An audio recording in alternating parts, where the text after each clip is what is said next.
நம்ம தமிழ்நாடு முதலமைச்சர் அவர்கள் எந்த துறையை எடுத்தாலும் அதில் முத்திரை பதிக்கக்கூடிய வகையில திட்டங்களை செயல்படுத்திக் கொண்டிருக்கிறார். ஆனால் குறிப்பிட்ட 2 துறைகளை மட்டும்தான் அவர் அதிகமாக நேசிக்கக்கூடியவர். ஒன்று பள்ளி கல்வித்துறை, மற்றொன்று பெண்கள் முன்னேற்றம்.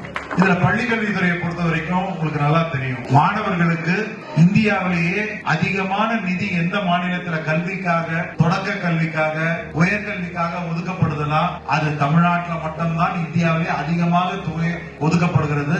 அந்த வட்டத்துல இன்னைக்கு இந்த பள்ளிக்கூடத்துக்கு நம்ம அர்ப்பணிக்கிறோம். தாசில்தார்கிட்ட பேசின போது சொன்னாங்க, முதலில் இந்த இடத்துல 7th ஸ்டாண்டர்டோ 8th ஸ்டாண்டர்டோ முதல்ல இங்க கொண்டு வரணும்ன்றது முடிவு எடுத்திருக்காங்க. அது கூடவே இந்த பள்ளிக்கு ஒரு சின்ன காம்பவுண்ட் சுவர் வேணும்னு கேட்டிருக்காங்க.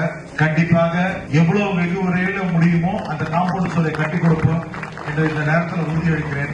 மாணவர்கள் படிக்க வேணும், அந்த படிப்புக்கு எந்த வகையிலுமே தடை இருக்கக்கூடாதுன்றதுல கண்ணும் கருத்துமா இருக்கக்கூடிய நம்ம முதலமைச்சர் அவர்கள் இன்னைக்கு மாணவர்கள் நிறைய பேர் கிராம பகுதியில பள்ளி கல்வியை தொடர முடியாத நிலை இருக்குன்னு சொன்ன உடனே அதுக்கு என்னென்னலாம் காரணங்கள் இருக்குன்னு கேட்டறிந்து சுற்று வட்டார பகுதியில இருந்தெல்லாம் வர முடியாதுன்னு சொன்ன உடனே அவங்களுக்கெல்லாம் விலையெல்லாம் மிதிவண்டி சைக்கிள் கொடுக்கறதுக்கு ஏற்பாடு பண்ணாரு. அது மட்டும் இல்ல, மாணவர்கள் அதிகமாக காலையில சரியான நேரத்துக்கோ அல்லது அடிக்கடி விடுமுறை எடுக்கிறாங்கன்னு கேள்விப்பட்ட உடனே அதற்கு என்ன காரணம்னு பார்க்கும் பொழுது மத்தியானம் உணவளிக்கப்படுகிறது. பள்ளிக்கூடங்கள்ல சத்தான உணவு, சத்துணவா அளிக்கப்படுகிறது. அது காமராஜர் கொண்டு வந்த திட்டமாக இருந்தாலும் அதற்கு அடுத்து வந்த கலைஞர் அவர்கள் அந்த சத்துணவு திட்டத்தை சத்தான உணவாக மாற்றி இன்னைக்கு கிட்டத்தட்ட அந்த உணவு இந்தியாவிலேயே பேசப்படக்கூடிய வகையில அந்த திட்டம் இன்னைக்கு செயல்படுத்திக் கொண்டிருக்கிறது. அதோடு நம்ம முதலமைச்சர் நிக்கல.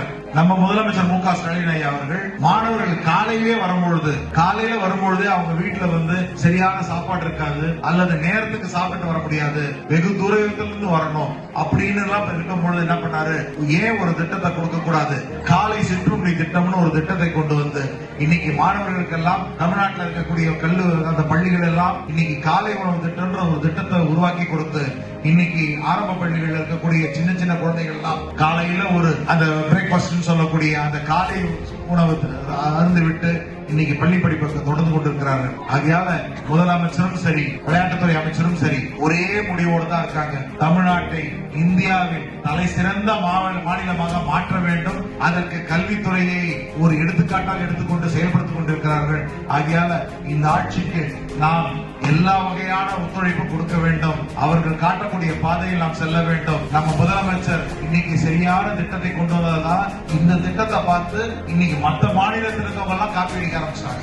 கர்நாடகாவுக்கு போனீங்கன்னா எல்லா திட்டமும் தமிழ்நாட்டில் காப்பி அடிக்கிறாங்க. நீங்க அதே போல நீங்க பாம்பேக்கு போனீங்கன்னா அங்க காப்பி அடிக்கிறாங்க. ஆகிய தமிழ்நாட்டில் மட்டும்தான் மக்களுக்கு தேவையான திட்டங்களை நேரடியாக அதை அனுசரித்து கொண்டு வந்து சேர்க்கக்கூடியதுல முதல்வராக இருக்கக்கூடிய முதலமைச்சர் அவர்கள் உங்கள் சார்பாக அவருக்கு நீண்ட பாராட்டுகளையும் நீண்ட ஆயுளும் கொடுக்க வேண்டும் என்ற அந்த எல்லா இறைவனை வேண்டிக் கொண்டு இந்த நல்ல வாய்ப்புக்கு நன்றி கூறி விடைபெறுகிறேன். நன்றி, வணக்கம்.